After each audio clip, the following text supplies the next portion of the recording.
सभी को नमस्कार। पीजीटी संस्कृत का मामला है भाइयों सारा। सबसे पहले तो भाई जिनकी ज्वाइनिंग होगी उनको बधाई, क्योंकि एक बहुत लंबा संघर्ष था। और अब भी जो है ना कुछ साथी जो है ना रह गए। और देखो हर एक आदमी का तो काम होता भी नहीं, कुछ न कुछ भाई कोई न कोई अड़चन किसी न किसी गला रह भी जा है। और दूसरी बात यो को केस अभी फाइनल नहीं हुआ है। इसमें सिर्फ जो है ना अंतरिम आदेश जारी किया गया था। पहले ऑर्डर आया था 17/10 को 23 को 17/10/23 को। उसमें जो है ना सरकार ने कुछ दिक्कत रहेगी क्लैरिफाई किया। तो उसके बाद 15/12 को फिर ऑर्डर आ गया। और उसमें कोर्ट ने स्पष्ट कर दिया था भाई पहला जो है ना एमए वाले जो एमए संस्कृत है उनको, उसके बाद शिक्षा शास्त्री और आचार्य को सारा मामला हो गया। उसके बाद उसकी ऑर्डर को जो है ना लागू करते हुए सरकार ने 7/1 को, हाँ मेरे ख्याल 7/1 को ही रिजल्ट आउट कर दिया और उन कैंडिडेट की ज्वाइनिंग हो भी ली। उसके बाद इस केस की सुनवाई हुई भाई 29 को। अब इसकी बात कर लेते हैं। कई साथियों के बार बार मैसेज आओ थे, हालांकि मैं नहीं मानू था भाई चलो सबका हो गया, अब तो ऑर्डर आर्डर आकर ज्वाइनिंग होगी, लेकिन कुछ दिक्कतें अभी रह रही हैं उनके लिए। और केस तो अभी देखो पेंडिंग है ये, और इनके ऑर्डर में भी लिखा गया होगा कि ये सब्जेक्ट टू है। इससे अगर कल को केस में कोई ऊंच नीच हो है तो जिनकी भी ज्वाइनिंग है वो सब्जेक्ट टू रहेगी। यानी इस केस का फाइनल फैसला जो होगा वो सभी पर लागू होगा, चाहे ज्वाइन हुए हों चाहे ना ज्वाइन हुए हों। तो यो स्पेशल लीव पिटीशन है वो 3263, यो हाई कोर्ट का जो ऑर्डर था LPA 1928 में ऑफ 2019 में 12/1/2023 को ऑर्डर आया था। इसके खिलाफ जो है ना तरसेम सन्मा एंड अदर्स जो है ना कोर्ट में गए थे, क्योंकि यहाँ पे जो है ना अकॉर्डिंग टू एडवर्टाइजमेंट आदेश दे दिया था। ये थोड़ी ही भूमिका ही बताऊँ पीछे केस में क्या था। ये सारी जो है ना इसमें SLPI ये वगैरह लगी हुई हैं, क्योंकि कब बार बार कैंडिडेट इसमें जो है ना जुड़ते चले गए थे। अब ये date 29/1/2024, these matters were called on for hearing today, ये मैटर जो है ना हियरिंग के लिए बुलाए गए भाई। इसमें ऑनरेबल जस्टिस सूर्यकांत और जस्टिस KV विश्वनाथन थे भाई। और पिटिशनर ये लंबी चौड़ी वकील है, रेस्पोंडेंट के लिए लंबी चौड़ी लिस्ट वकीलों की। अब इसमें upon hearing the counsel the court made the following order, भाई सुनवाई के पश्चात ये ऑर्डर पास किया गया है। देखो एक बात और रहेगी, पहले यो मामला था भाई, क्योंकि सरकार ने अमेंडमेंट कर दिए थे 2012 में सर्विस रूल, और आचार्य और शिक्षा शास्त्री को नहीं माना था, सिर्फ एक लिख दिया था MA संस्कृत और BEd। उसके बाद 23/6/2017 को एक अमेंडमेंट लेकर आए, जब केस पे केस हुए अब भी आचार्य और शिक्षा शास्त्री भी एलिजिबल हैं। उसके बाद मुद्दा यूँ रह गया कि अब भर्ती थी 2015 की, अभी 2017 का अमेंडमेंट 15 पर लागू हो या ना हो, मुद्दा था यो। लेकिन हाई कोर्ट ने जो है ना स्पष्ट फैसला दिया था तक भाई अकॉर्डिंग टू एडवर्टाइजमेंट होगी, ये रूल आगे की भर्तियों पर लागू होंगे, रेट्रोस्पेक्टिव ये लागू नहीं रहेंगे। उसके बाद सुप्रीम कोर्ट में गए। अब सुप्रीम कोर्ट ने एक अंतरिम सी व्यवस्था दे दी कि भाई पहले उनको ला दो, फिर उनको ला दो, फिर तीसरे आचार्य को ला दो। चलो वो तो भाई देखो माननीय कोर्ट के आदेश हैं।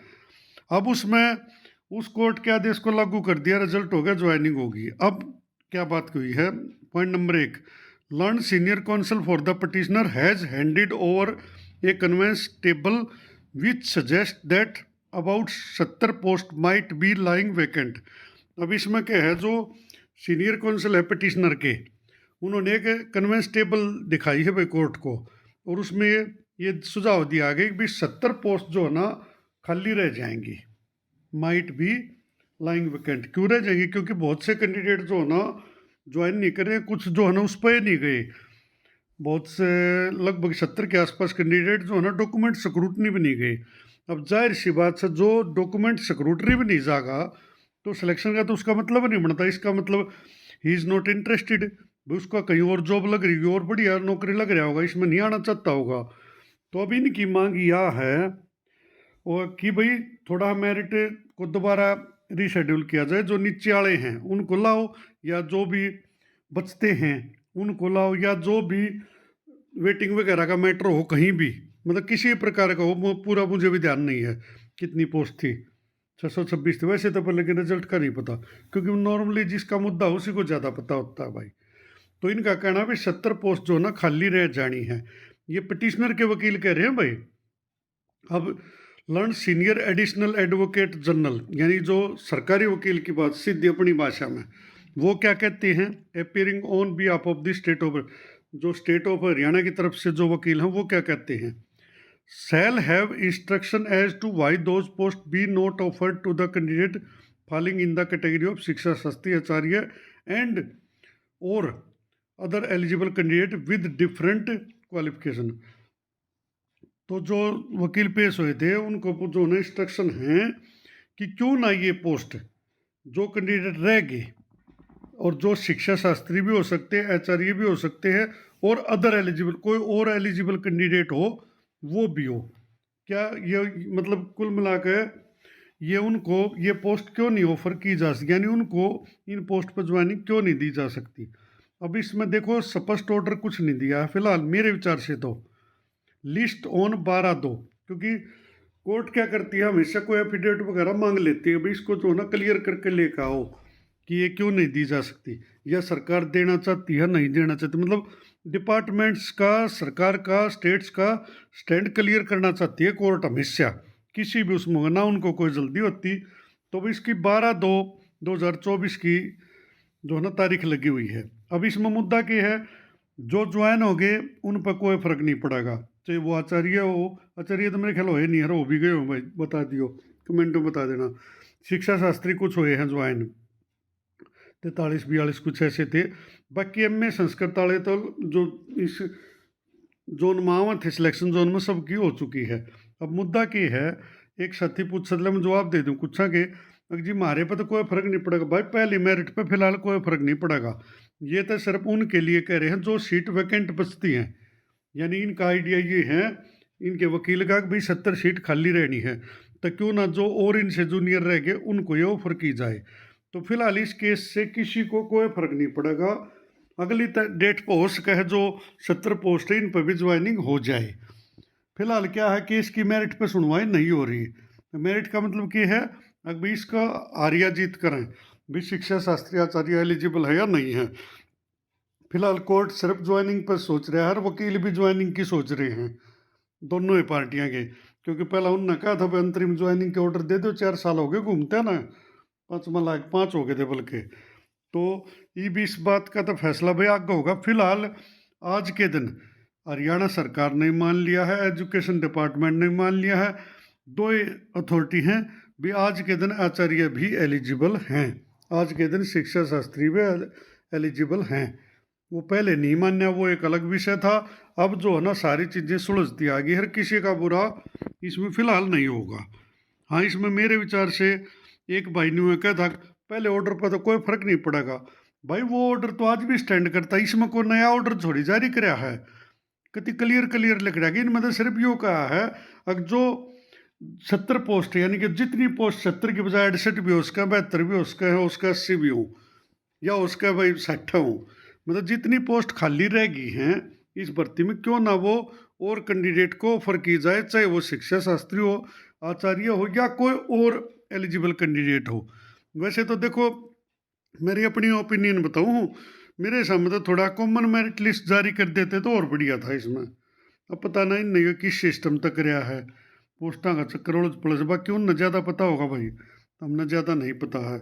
मैं तो इस ऑर्डर की बात कर रहा हूँ, स्पष्ट सा ऑर्डर है, किसी को ना बाहर किया जाओ अंदर भी नहीं किया जाओ मेरे हिसाब से, तो क्योंकि इसमें कोई ऐसा ऑर्डर है कराया नहीं है।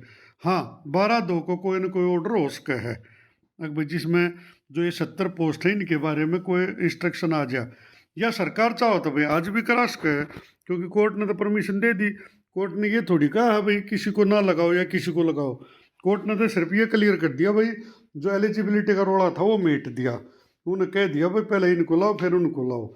ये नॉर्मली बात से एम वाले तो लाग लिए, अब तो ये तरली कैटेगरी रहेगी भाई शिक्षा शास्त्री के जो 2 और 3 नंबर थी।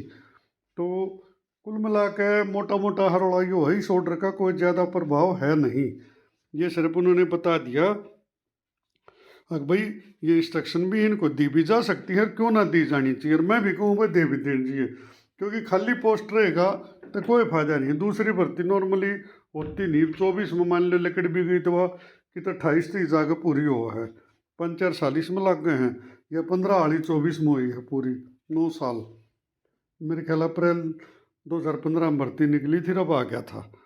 तो भाई मेरे हिसाब से तो ये चीज़ें क्लियर सी होगी हैं।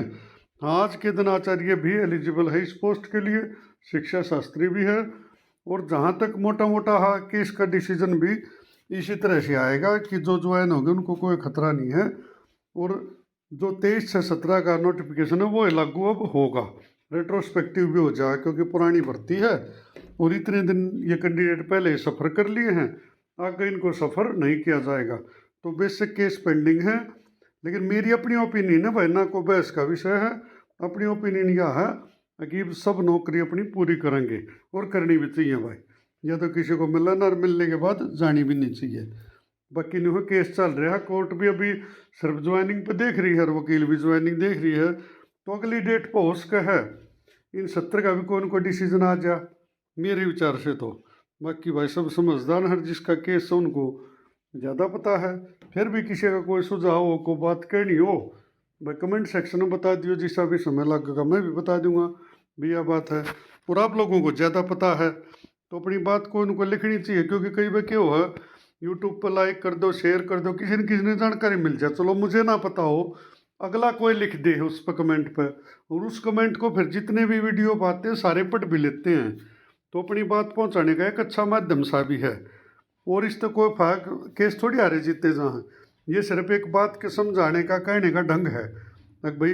और कमेंट को आप लिखो हो तो उसको और लोग भी पढ़ते हैं, उनको भी पता चल रहा है कि भाई इस बात का मतलब यो है और यो सीन आज के दिन चल रहा है।